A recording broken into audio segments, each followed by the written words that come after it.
The following content is provided under a Creative Commons license. Your support will help MIT OpenCourseware continue to offer high-quality educational resources for free. To make a donation or view additional materials from hundreds of MIT courses, visit MIT OpenCourseware at ocw.mit.edu. Again, some of this might be familiar to folks who have taken CMS 611, but it's I sort of revised this so that I can give you more board game examples. And I just want to go a little bit on the kind of aesthetic thing that we're talking about in assignment 2. We'll go more into things about the user experience over the next couple of weeks.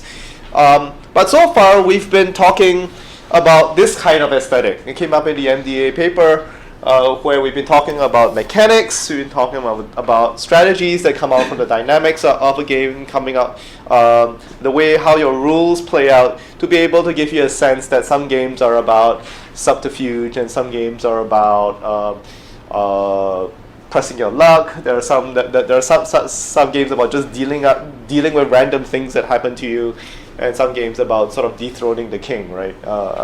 These are what a lot of your games have been about. Some games have been about feeling smart. You know, it's like when you make set, it's like, oh, I feel really, really smart about that. And those come out from the design, from your rules. That's what assignment 1 was all about. You've done a great job with that. But of course, that's not the only thing that's involved in the aesthetic of a game. We're talking about these things as well. I already talked a little bit about game bits with the Donald Norman discussion, but also things like the tone of the writing in your rules.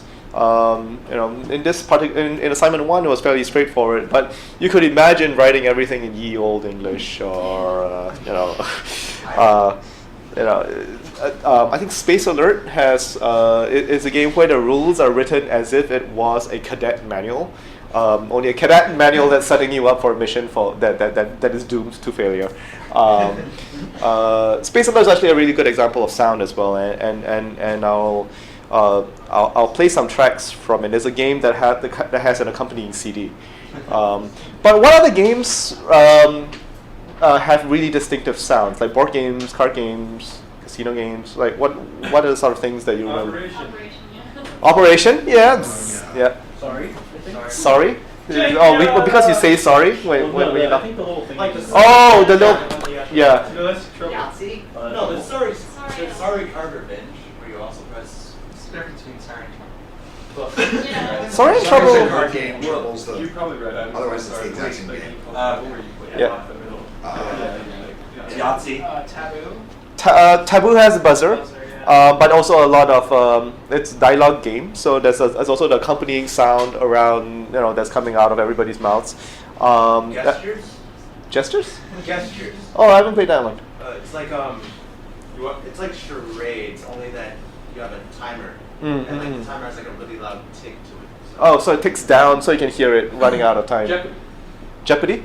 That's Yeah. Okay. All right. Yeah. Poker. Everyone's shuffling the chips all the time. Oh yeah. That's the little tinkle of the chips slot and machines. slot machines, of course. Yeah. Or rather, a whole bank of slot machines. You very rarely hear a single slot machine operating by itself. Electronic slot machines obviously have a slightly different tone to it than mechanical slot machines. Roulette, I find, is very, very distinctive sound. Just that little ball bouncing over the bumps. So definitely think a little bit about that. About the sound of your game, especially if you're making a game that's about conversation or about over-the-table exchange. Taboo is a game that is punctuated with a lot of ums and whereas something like charades, the sound of that is a lot of shouting usually, right? It's like everyone just like saying random things. The first thing that comes to their mind is it's almost a free association game. And of course, the look of your game. I mean, that should be taken for granted. And we've got a couple of examples of various boxes that you can take a look at. And of course, that's what people normally associate with storytelling in games, but could also be thought of as world building in games. What's the theme of your game? What's the plot and the characters of the game? Are you making instead of the Trivial Pursuit game, the Twilight Trivial Pursuit game or something like that, and you've got a setting, you've got characters, even though the game mechanics are all the same. But there are games that integrate that better with the game mechanics and rules and the art direction, and games that do a poorer job. We got some examples of that. So let me talk about a few of these games. How many of you played Forbidden Island? How many of you played Pandemic? Okay, so Forbidden Island is by the same designer, and it still has a lot of the same cooperative feel. And if first of all, you have this metal tin that sort of makes you think that this game is worth more, and you should be paying more for it. But you've got this like nice little art that sort of and because you have to open up this metal tin, makes you think a little bit about opening up a treasure chest. Inside, you've actually got these nice little treasure pieces, a goblet, this kind of like translucent crystal. Yeah, they're all plastic. They're kind of rubberized plastic so that they'll last a little bit longer. But you can sort of see that this has got Cheru lion, I don't know, griffin or something. It's got some of like old world. Here's some sort of mystic civilization. And when you look at the cards, you've got the choice of the fonts. You've got these kinds of like very serifed and a little bit like broken up text that looks like it might be old kind of letterpress, and of course all of the art that's on every single card.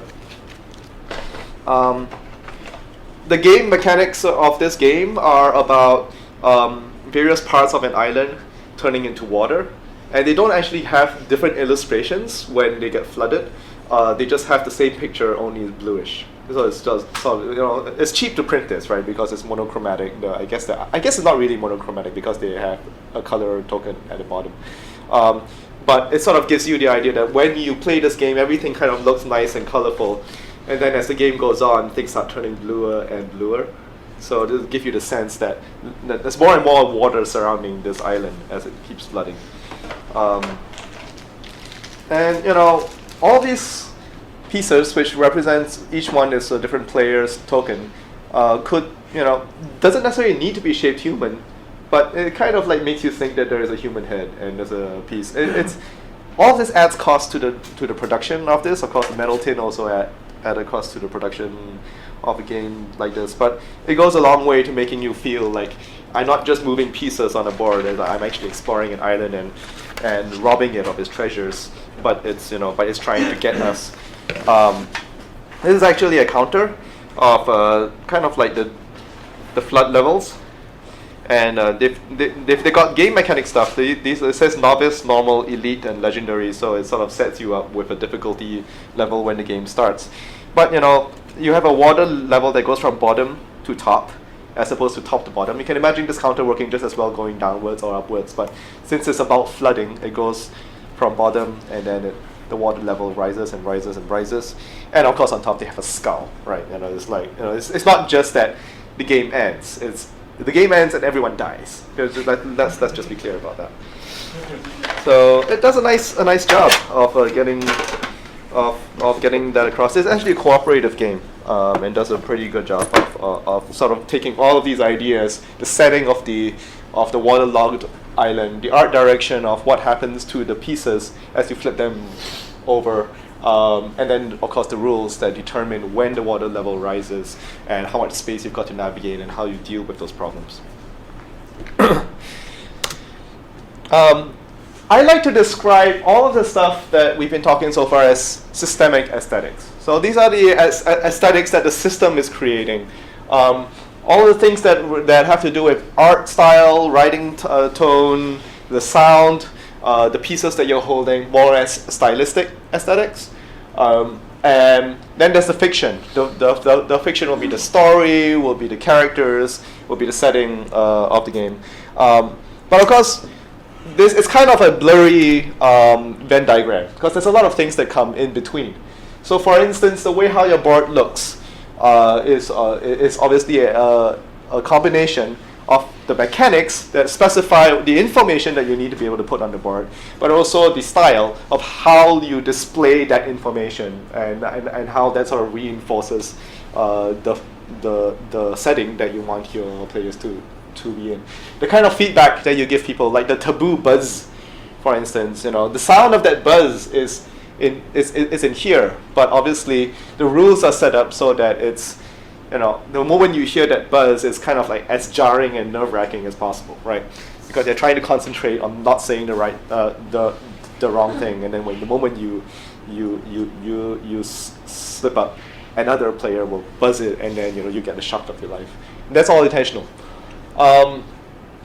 For art direction and for style and fiction, those tend to be things that people have less trouble thinking about. How realistic do you want your setting to be? This is a game called King of Tokyo, which is really mechanically it's everyone gang up on the leader, and this is a game where you're trying to be a monster taking over Tokyo, and there's a lot of other monsters who want your spot. And once you are on top of that mountain, everyone's trying to take you down. That's what this game is about. But you can see it's kind of got this goofy, not quite anime style, but still evocative of old Japanese movies. We've got a little picture of Tokyo Bay on fire here. You can't actually see the monsters in here. You just see a lot of like helicopters and everything, just to sort of see the collateral damage that you're doing. But I believe it's mostly a dice rolling game. Yahtzee, basically. Yeah, it's Yahtzee. So the mechanics are all about you roll the dice and you try to roll well. So they put in a lot of effort to try to paint that mechanic in stylistic and in fictional elements to make it a little bit more engaging and frankly a lot more saleable. This is Richard Garfield. Yeah, this is Richard Garfield, who is also the designer of Magic the Gathering, the original designer of Magic the Gathering. So it's got a good pedigree. In between the systemic and the fictional elements, you can do things like events. Project Struggle, another excellent game, is about the Cold War, basically. And you've got cards in here that remind people of real things that actually happened. They don't necessarily happen in the order that they happened in real life. There are things like the space race. There's things like various presidents and various various Soviet and U.S. leaders from the Cold War. This one specifically says 1945 to 1989. And so while you're playing this game, there are mechanical results for all of those cards that you're flipping over, but because they also have pictures and names of the actual events that hopefully, this is largely targeted at people who have lived through this era, or at least remember things that harken from that era, and is trying to be evocative of that. Whereas it's a fairly mechanical, I guess it's not quite a war game. It's more like a politics game, balance of power game. But they use events to sort of remind you of what the setting of this game is. I call it fiction, but of course this is not fiction. This is based on what actually happened. But it's still a setting, right? Roles and abilities. Back to Forbidden Island. Every single character that you play in Forbidden Island has a different set of abilities that you've got. You're taking on a different role, like an explorer or a diver. I can't remember what all the roles are. There's no indication on the box on what you can be. But since everybody has different abilities, that sort of that sort of harkens back to what are the unique defining things of the character that you're playing, and you try to think in that role. If you're a pilot or something like that, you try to think about rescuing people. If you're a diver, you're sort of trying to like forge ahead and going and you can stay close to the water mechanically, but also puts you in a fictional position in your team to be able to be closer to risk, because other people will just drown if they're too close to water. I think that's how the game works, if I recall. So for assignment 2, we want you to be thinking about all of these things. Obviously, it's difficult to do this on the amount of time and the budget that you're working with, but we want you to consider how your game looks, how your game sounds, what is the setting that your game is in. We've already had a couple of things like the Spice game, for instance. could just have been an information, a game about sort of hidden variables. But then you kind of have this layer of being a agent of an unknown country, and sometimes the fiction can actually help people better understand the underlying rules that you've got. I know that this game, the level game started off as a building construction game, right? So and to a certain extent, some version of those rules might actually help people understand your rules easier. But then, of course, sometimes it gets in the way because your fiction may not necessarily match up with the way that your rules are evolving. In this part, I'm not saying that you should let aesthetics necessarily constrain what you can do with rules.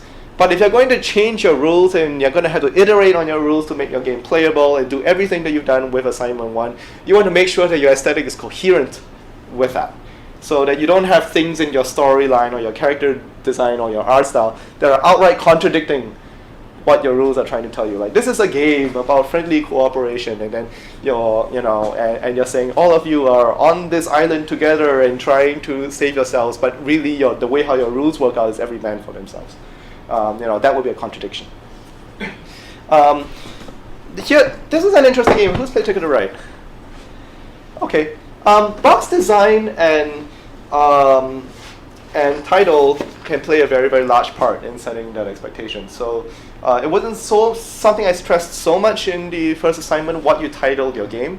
But in the second assignment, the title of your game can sometimes be the first clue of what your game's all about. It's a rail building game. You can see from the back a picture of the board, and you're sort of building these tracks. But if you actually read the box, it says October 2nd, 1900, 28 years to the day that noted London eccentric Phileas Fogg accepted and won a $20,000 bet that he could travel around the world in 80 days. Now at the dawn of the century, it is time for a new impossible journey. Travel across the United States, the impossible journey. Now at the dawn of so some old friends have gathered to celebrate Fogg's impetuous and lucrative gamble and to propose a new wager of their own. The stakes $1 million in a winner-takes-all competition. The objective, to see which of them can travel by rail to the most cities in North America in just 7 days. It's interesting because at first glance, you look at the game mechanics, and the game mechanics actually feel more like you're sort of building railway connections rather than riding the rails.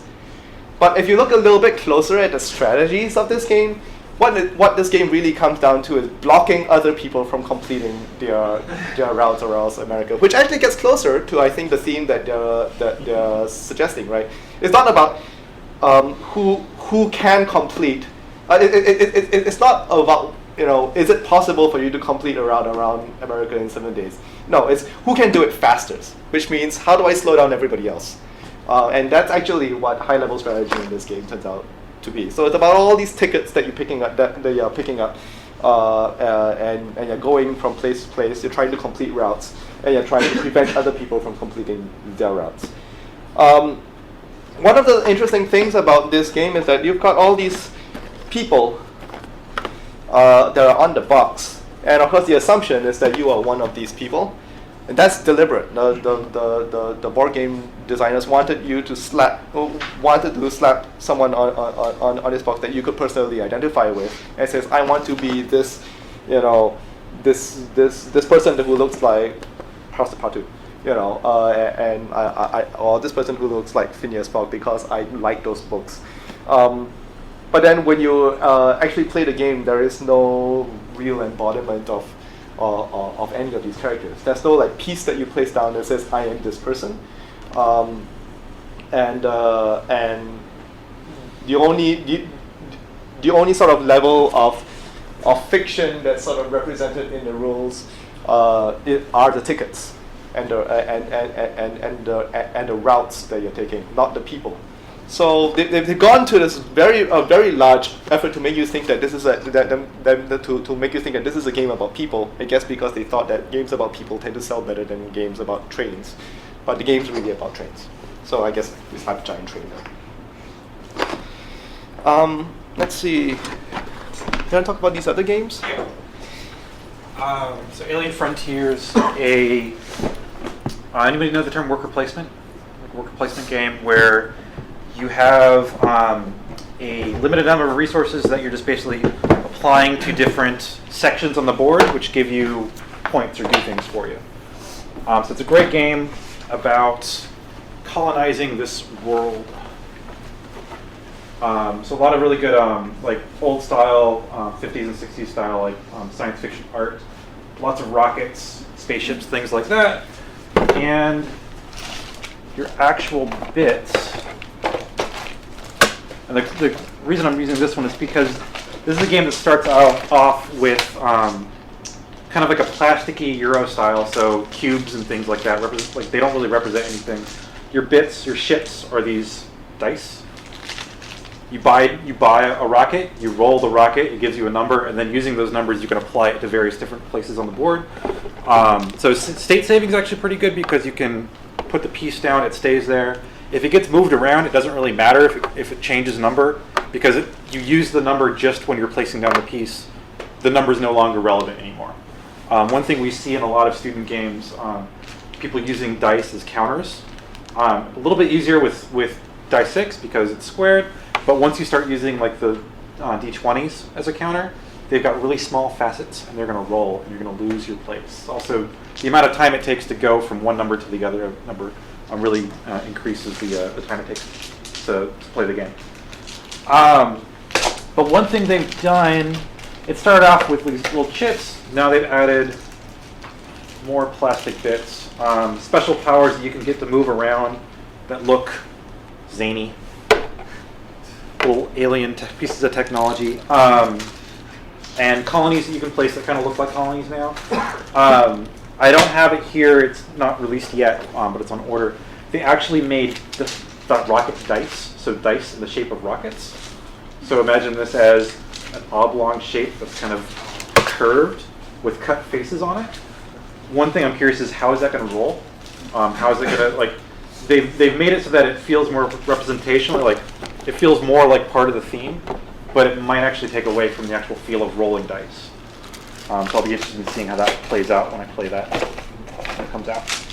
And the act of rolling dice, of course, has its own distinctive sound, right? And that's shared among any group. But people have positive associations with that sound. Some people.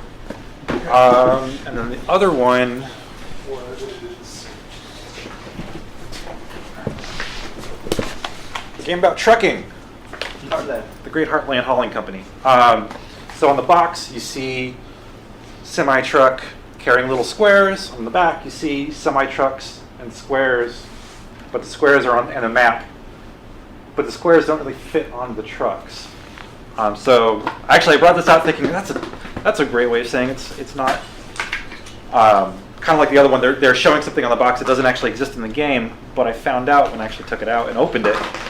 They have cards where you put your bits on. So you are kind of carrying things around, but there's a disconnect between the map, where things are on the map, and where things are on your truck, and then where your truck is actually placed on the map. So your eyes are kind of going to different places when you're actually playing out the game. Largely done because of the commercial manufacturing constraints of it. As you can see, it's basically just 2 decks in a small box. You see a lot of these games, if it's a game that they want you to play in a short period of time, it's likely going to have a smaller box than a game that's going to play longer. It's kind of a code for how complicated the game is, or how much of your time the game is going to take. Definitely pay attention to how your pieces feel. Again, we're not asking you to go, completely to town and like laser cutting pieces or anything like that. That's not necessary. Just that every time you like think of a piece in our box, or if you decide to glue 2 pieces together, for instance, to be able to make it a different shape or something, think about what that's communicating over to the player. Think about what the box, or maybe or what the art in your rules is conveying about how the game is supposed to be played, and try not to mislead your players into thinking that this game is really about stacking things on little plastic trucks when it really isn't. It's about stacking things on cards, that sort of thing. So, yeah. Any questions about assignment 2? And note on the assignment, it's not asking for polished art. Yeah. So think about materials, think about the textures. It's still a short assignment, so don't think about that kind of art. Yeah. Think more about the which pieces you decide to use. And really think about like the title is really, really important. Yeah. The title is something, writing, is something that you can spend, you can get a lot out of a little bit more time investment. The tone of your writing in your rules can go a long way. But still looking for rules that are easy to read. So, don't use like Shakespearean spelling or something like that. That might make things a little bit tricky unless you're very, very consistent with it throughout and you're only using it for nouns or something, which could work pretty well. Sketchy art is fine. Just like this, a hint of what you are trying to get across with your art. We're not judging anybody on your ability to draw, but we are interested in your thought process in how you consider how you represent your game. All right. So the first line is like the assignment says design a border card game that focuses on a given player experience. Do we get to choose the experience we want to? Yep.